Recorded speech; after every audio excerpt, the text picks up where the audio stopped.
مجھے اپنے وطن سے غرض ہے صدر علی کا، اے وطن مانا کہ تو ہریالیوں سے بھرپور ہے، خوشگوار باد صبا تیرے سبززاروں کو سہلا رہی ہے، تیرے چمن کے عنادل آبشاروں کا نظارہ کر رہے ہیں، چار سو خوشیوں کی قطار ہے، الغرض تیری آغوش میں وہ سب کچھ ہے جو تیرے باشندوں کے لیے باعث راحت ہے۔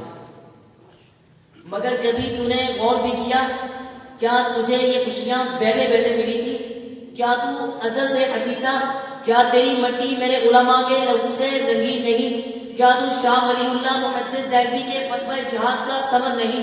کیا تو سید احمد شہید اور شاہ اسماعیل شہید کی شہادتوں کا نتیجہ نہیں؟ کیا تو حاجی امداد اللہ مہاجر مکی کے معرکہ شاملی بھی بھول گیا کہ جب ہزاروں علماء و طلباء نے اپنی جانوں کا نذرانہ پیش کیا؟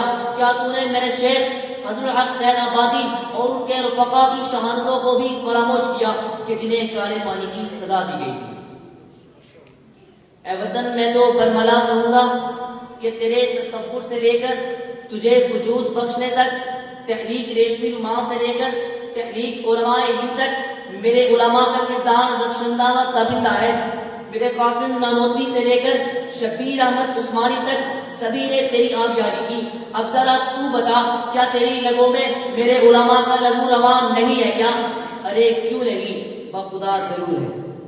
اے عرض پاک تیری حرمت پہ کب مرے ہم، ہے خون تیری رگوں میں اب تک رواں ہمارا۔ صدر دی بقا، میں آج بسط احترام اپنی ریاست سے سوال کرتا ہوں، اپنے وطن سے غرض کرتا ہوں کہ کیا تو نے ان قربانیوں کی لاج بھی رکھی؟ میرے علماء کے ساتھ بھی تو وہی سلوک کرتا ہے جو ملک کے اشرافیہ اور ریاستی سرگنوں کے ساتھ کرتا ہے؟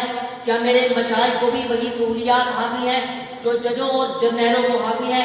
کیا میرے مدارس کو بھی یہی تحفظ حاصل ہے جو اسکولوں اور کالجوں کو حاصل ہے؟ اگر نہیں، بلکہ یقیناً نہیں، تو میں پوچھنا چاہتا ہوں کہ ہمارے ساتھ یہ ناروا سلوک کیوں؟ میرے علماء کا لہو اتنا سستا کیوں؟ ارباب عقل و دانش، میرے کتنے علماء کو دن دہاڑے شہید کیا گیا۔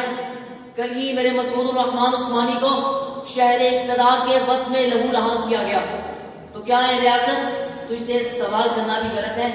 ارے آخر کب تک ظلم کے یہ اندھیرے کب ختم ہوں گے اور انصاف کی صبح کب طلوع ہوگی؟ آخر میں بس یہی کہوں گا، جب بھی اہل چمن کو ضرورت پڑی، خون ہم نے دیا، گردنیں بھی کٹی، پھر بھی کہتے ہیں ہم سے یہ اہل چمن، یہ چمن ہے ہمارا تمہارا نہیں۔ ظالموں اپنی قسمت پہ نازانہ ہو، دور بدلے گا یہ وقت کی بات ہے، وہ یقیناً سنے گا صدائیں میری، کیا تمہارا خدا ہے ہمارا نہیں، کیا تمہارا خدا ہے ہمارا نہیں۔